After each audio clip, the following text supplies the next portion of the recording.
Ini sendal yang nyelesain masalah bapak-bapak milenial. Halo guys, Dimas di sini dan gue sebagai orang kabupaten ngerasain satu masalah di mana kalian juga mungkin tahu di kabupaten itu satu akses barang susah, yang kedua income nggak seberapa gede. Kayak tempat tinggal gue yang di bawah kaki Gunung Agung ya di Bali itu nggak terlalu gede lah OMR-nya di sana atau penghasilannya. Nah kemudian banyak juga bapak-bapak milenial yang mungkin seumuran gue itu kemana-mananya pakai sendal yang dimana akses buat ke sendal macam Crocs atau sendal slides yang lagi populer belakangan ini atau kayak Birkenstock misalnya ya, itu jadi terbatas karena satu tadi harga, terus yang kedua availabilitas. Dan kebetulan milenial kayak gue sudah mulai menua. Masalahnya kita nggak mau pakai sendal Lily Indian atau sendal bapak-bapak kita dulu. Yang kita pengennya itu sendal yang kelihatan lebih fresh, lebih muda dan lebih gaul gitu kan ya. Masalahnya untuk event tertentu kayak mau ke pura, ngaben dan segala macam itu seringkali kita dituntut nggak pakai sendal yang terlalu casual, dalam artian sendal swallow atau sendal karetan banget. Lebih disarankan atau lebih preferable kita pakai sendal-sendal model kulit. Nah, nggak ada sendal kayak gitu selain model-model Birkenstock atau KW-KW yang tersedia.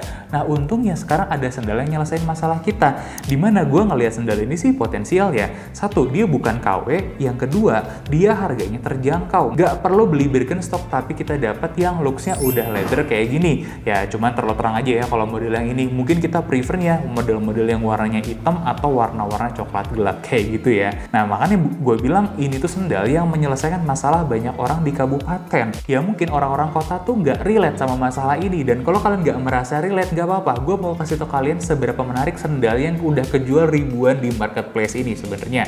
Nah tanpa perlu lama-lama lagi kita ngebacot, langsung aja kali ya kita gas bedah sendalnya.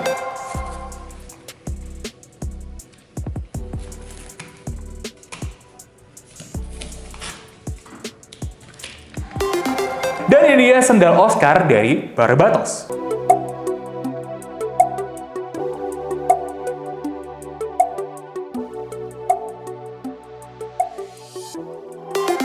Udah guys, potongnya gitu doang karena ini memang sendal yang sebegitu aja. Nah, to the point, gue langsung mau bahas material sendalnya, terutama yang atas ini. Menurut gue ini adalah inovasi yang sangat menarik ya, dimana kebanyakan sendal-sendal bapak-bapak gitu, itu atasannya, uppernya itu pakai leather atau leather sintetis. Yang kelihatannya satu, kalau pakai leather sintetis murahan, kalau yang pakai leather itu terlalu kaku dan terlalu bapak-bapak, terlalu tua gitu kesannya. Sedangkan di sini mereka pakai PVC yang kesannya dari segi warna lebih muda, tapi nggak keras dan masih nyaman loh dipakainya, surprisingly. Gue nggak bisa bilang ini bagus banget karena mungkin standar bagusnya ya tetap aja ya di leather ya, tapi ini sebuah take yang menarik dimana PVC kayak gini lentur dan nyaman kayak kalian bisa lihat ya, tapi looks leathernya itu masih tetap bisa dapat. Gue lagi berandai-andai nih membayangkan kalau ada warna-warna yang gelap dari sini, terus ini strap ini juga dibikin lebih polos, atau kita bikin model-model slide gitu ya, itu pasti lebih bapak-bapak able banget, atau lebih able untuk ke event yang lebih tanda kutip formal ya, kayak upacara-upacara adat atau keagamaan yang gue cerita tadi gitu kan ya. Nah, sedangkan model ini itu sangat cocok sekali looksnya untuk model casual, kayak kalian mungkin ya hari-hari aja lah lagi mudik atau lagi pulang kampung. Kalian hari-hari kan belum tentu bakal pakai sendal mahal kalian yang itu, yang kalian beli di kota itu kan di kampung. Nah, ini sendal yang sebenarnya cocok-cocok aja sih. Kayak gitu. Dan gue melihat potensi dengan penggunaan material PVC ini, ketahanannya terhadap air juga. Cuman kita belum bisa buktiin ya, karena so far kalau kita tes aja basah-basahan biasa nggak ada masalah, nggak jadi gelap. Nanti kita coba lihat dalam beberapa bulan ke depan, dia menggelap atau enggak. Karena kan salah satu masalah sendal leather itu adalah ketika kena air, warnanya menjadi gelap. Kayak gitu ya. Nah, balik dari segi ketahanan, namanya PVC nggak terlalu spesial. Kalau kita cek dari segi ketahanan Dremel kita, dia di bawah rata-rata pengujian material kita yang lain. Ya iyalah, material PVC gitu. Dimana kalian bisa lihat, ini di bagian strap, ya itu bolong sebagian, di bagian bawah juga. Ya kerusakannya seperti inilah adanya, yang artinya apa? Kalau kalian pakai dengan kondisi kaki yang mungkin agak kasar ya di bagian telapak gitu, atau di bagian atasannya, sering keluar masuk, ya ini kerusakan yang mungkin ditimbulkan. Sesederhana itu aja. Tapi mengingat harganya 100 ribuan, ini to be expected sih. Tidak terlalu ada yang mengagetkan menurut gue. Kalau kita kasih rating 4 pun alias sedikit di bawah rata-rata, gue yakin kalian pasti setuju ya. Nah, kita geser dikit ke bagian dalam di sini, di mana dia pakai busa ati. Ya, nggak ada yang spesial dari sini, busa ati aja biasa. Tapi ini tebalnya pas, empuknya juga pas dengan durometer kurang lebih di 28 sampai 30 HA. Menurut gue no problem at all. Ditambah dengan kombinasi rubber di sini ya. Ini rubbernya ternyata cukup kuat juga guys. Kita coba ukur ketebalan 3,8 dan ternyata hasil Dremelnya dia habis 1,9 mm. Yang artinya itu ratingnya 7 dari 10. Ini udah terbilang bagus loh, di atas rata-rata dan banyak sekali. Alas kaki di kisaran harga 300 sampai 1 jutaan pun ada di kayak begini loh kualitasnya. Jadi so far so good lah. Nah, kelebihannya kalau boleh gue cerita adalah kerapihan dan attention to detail, dimana kita juga meskipun sendalnya gini-gini doang ya, tapi kan ada material yang digabung, dijahit di sini ya. Kita meneliti kerapihannya, ternyata satu, jahitannya itu rapi, bahkan jahitan-jahitan kecil yang tersembunyi di balik sini nih ya. Ini konsepnya gini, ini material busa atinya, kemudian dilapis sama PVC, terus dijahit biar rapih.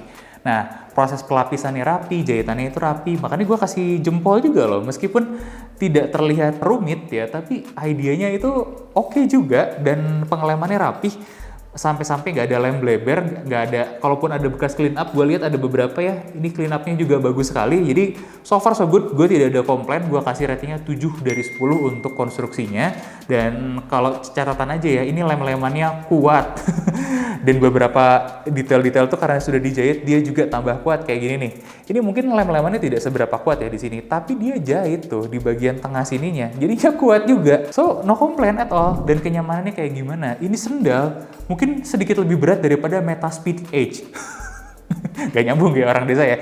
Ya iya, ini kan sendal gini doang, ringan. Berarti cuma 179,4 gram untuk size 43 gitu ya. Namanya juga sendal dan instepnya ini sedikit agak ngepas, 53,5 mm ya, tapi nggak usah khawatir buat kalian yang punggung kakinya tinggi karena ini agak melar juga tuh kalau kita tarik kayak begini, dan nyaman juga, tidak melukai ya si bahan PVC-nya ini ke kulit kita. Tapi nggak tahu ya kalau dipakai jalan 10.000 langkah sehari selama 365 hari misalnya, gua belum bisa jawab. Kemudian kita ngeliat juga heel dropnya 0,1 mm, wow, drop yang sangat rendah sekali, mantap. Dan ground feel-nya agak berasa, tapi karena kalian bisa lihat mungkin ada sedikit ketebalan di sini. Mungkin bukan kayak alas kaki barefoot gitu ya, masih minimal tapi belum sampai level barefoot. Ya jelas konstruksinya juga beda ya. Kalau barefoot kan biasa dikasih belakangnya. Kemudian panjangnya itu 27 cm di size 43, di mana tester kita menemukan karena selain panjangnya yang itu, bagian toe box-nya juga terbilang lebar dan artinya kita bisa turun satu size kalau pakai sendal ini. Tapi kalau kalian mau stay di size kalian pun gak ada masalah ya,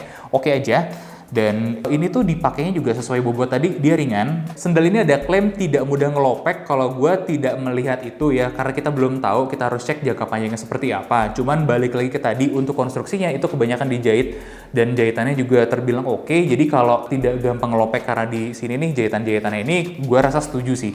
Karena ya jahitannya membantu ya. Kemudian gripnya di lantai licin surprisingly good. Ini bener-bener bagus. Kalian lihat kontur-konturnya ini juga membantu sekali ya dengan material rubbernya. Dan ini di lantai basah itu juga bagus. Jadi no complaint at all. Ya, so far kalau kenyamanan bisa dibilang ini minimal. Kita berikan rating 6,6, tidak terlalu spesial banget sejujurnya dari segi kenyamanan, tapi tidak ganggu juga. Ya, overallnya good. Kalau gue mungkin prefer tipe-tipe yang slide karena itu pasti akan meningkatkan kenyamanannya, dimana kita nggak jepit-jepit lagi di sini pakai jari. Ya, itu akan lebih enak dan kelihatannya juga looks-nya akan lebih premium. Mungkin beberapa catatan kaki terkait soal detail-detail tambahan ya. Gue ngerasa ini sendal itu sebenarnya udah agak premium look-nya dan harusnya bersanding dengan kompetitor kayak Viper gitu ya. Tapi kenapa enggak? Oh, gue rasa jawabannya itu adalah satu nih, beberapa detailnya kayak ini nih. Ini kayaknya kalau dibikin satu warna, looks-nya pasti bisa lebih premium di bagian tengahnya ini. Dan mungkin dia juga nggak jualan di tempat-tempat wisata unggulan, kayak misalnya di Bali atau di Jogja. Dimana kalau gue ngeliat ya, kompetitor dia sendal-sendal premium di harga yang sama, itu banyak jualan di kota-kota besar tempat wisata utama. Dan di sanalah para turis-turis itu melihat sendal-sendal seperti ini dan memakai untuk kegiatan sehari-hari, ke pantai lah, jalan-jalannya, dan lain sebagainya. Dan itu membuat pamornya terangkat. Gue rasa mungkin mungkin Barbatos kalau ada uang lebih mungkin bisa invest buka toko di Bali dan di Jogja kali ya. Dan sisanya dari segi looks lagi tadi ya, secara material kulitnya sudah terlihat dan terasa premium kulit PVC-nya. Kalau ditambah warna gelap, ini mungkin lebih kerasa, lebih safe lagi ya buat orang-orang Indonesia. Warna hitam, marun yang gelap, coklat yang gelap gitu ya. Buat gue mungkin POV gue ya, kalau di kampung gue itu suka dipakai sendal-sendal kayak gini di dalam upacara-upacara ya. Kebanyakan warna-warnanya gelap gitu, bukan warna-warna yang terang kayak gini. Dan gue pun ketika browsing menemukan warna-warna gelapnya. Nah, tinggal menurut kalian sendiri nih, terutama teman-teman yang di kabupaten, cocok nggak ini untuk kalian ya? Coba aja komen di bawah. Nah, terakhir mungkin kalau mau go nasional, salah satu yang sering dipakai gimmicknya itu adalah ada arch supportnya. Ya, dimana dengan tonjolan sedikit di sini itu bisa menekan bagian arch atau lengkungan, dan itu memang secara gimmick gitu bisa meningkatkan kenyamanan, karena kalau tonjolan itu ditekan, pain-nya atau rasa sakit atau rasa kurang nyaman itu bisa berkurang memang. Nah, apakah memang sendal Barbatos ini mau invest lebih ke arah sana? Gue nggak tahu. Tapi kalau memang mereka mau R&D, itu mungkin salah satu yang bisa dicoba dan kemudian di launching, di tes ke marketnya. Misalnya dikasih tonjolan di sini sedikit, kemudian bentuknya dikasih kayak jadi sendal slide gitu ya, yang satu strap aja kayak gini. Ya mungkin outputnya agak mirip mendekati eksekusinya sendal Indian yang dulu pernah kita bedah. Kalian juga bisa nonton di sini ya videonya. Dan gimana menurut kalian, terutama teman-teman milenial yang umurnya sudah mendekati 40 atau sudah 40 di daerah-daerah, terutama di kabupaten, setuju nggak dengan komentar dan pendapat gue? Overallnya sih, rating sendal ini adalah 6,36. Ini nggak buruk, masih di atas rata-rata ya. Dan gue sih ngelihat potensi sendal ini sebenarnya jauh lebih besar daripada seharusnya. Gimana menurut kalian? Coba komen di bawah. Dan jangan lupa like, komen, dan subscribe. Bantu kita mencapai 1 juta subscriber. Gue Dimas undur diri. Sampai ketemu di bedah sepatu atau sendal selanjutnya.